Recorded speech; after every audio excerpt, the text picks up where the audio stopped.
Week 11 is here. Let's go through some picks, but first let's quickly recap last weekend. So last weekend we went 4-3. That brings our season record to 44-38. That is good for 54%.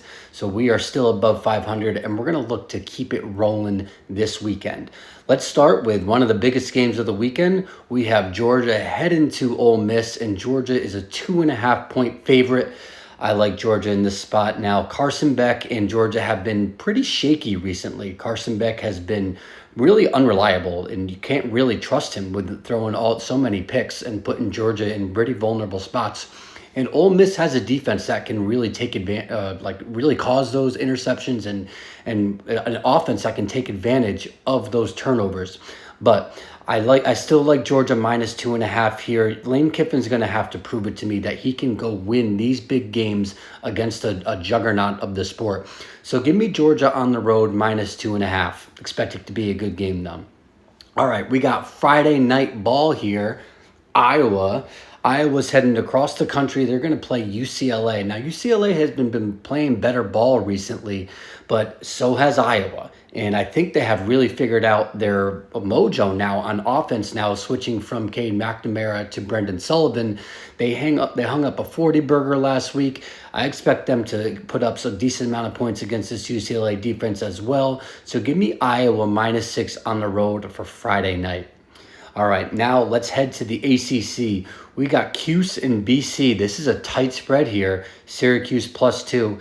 Syracuse has been up and down this year. They have shown really good signs of greatness and have shown that they can be beat pretty badly. And BC kind of the same. Tommy Castellanos can take over games, or he can be an atrocity. And they have shown that they can really blow leads and blow games late. So give me Syracuse on the road here +2. I think they can win it outright.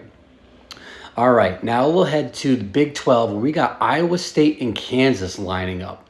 Iowa State had their first loss of the season last weekend, and Kansas, I think they're like 2-7, right? So they are having a really tough go of it. I think Iowa State bounces back here, so give me Iowa State -3. All right, now we're going to go to Alabama LSU. In LSU, Baton Rouge, Saturday night. Awesome game. It's going to be an electric environment. I'm really looking forward to it. But give me the Tigers here +3. Alabama on the road has not been all that great in the past couple of years. This isn't a Kalen DeBoer thing. They weren't great on the road in the last years of Nick Saban, and it's carried over. And they're on the road here in a really, really tough environment. The last time they did this was like at Tennessee, and you can tell that they didn't really play all that well in that environment. So give me LSU here. I think Garrett Nussmeier can kind of pick apart this Alabama defense. Now, the thing that we do need to be worried about here is Jalen Milroe and his legs. We saw what Marcel Reed can do to this LSU defense. Jalen Milroe can do that as well. So, and if not better, because he also has a passing threat. So we'll have to watch out for that. But give me LSU catching 3 points here.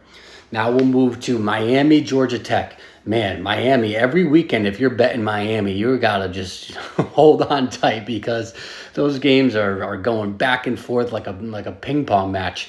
But give me the Miami -11 here. This is going to be a revenge game for Mario Cristobal. This is the game where he famously tried to run the ball, fumbled, and Georgia Tech won it, going down the field like 60, 70 yards in like 18 seconds to beat Miami. And all Mario Cristobal had to do was take a knee. If he took a knee, they win the game. Instead, they fumbled, they ended up losing it. So Miami and Mario Cristobal are going to do everything that they can to just rout Georgia Tech here. So give me Miami -11. All right, now we head south to South Carolina and Vanderbilt. South Carolina coming off a really, really big win. You know what? They've been playing pretty good ball all season. Their offense has been the part that has been lackluster throughout the whole season. Their defense has been excellent. They have been elite, one of the best defenses in the country all year, and that has really kept them in games. They just couldn't figure out their offensive weapons. And Lenore Sellers kind of broke out last weekend. And I think they can try to continue that against this Vanderbilt defense.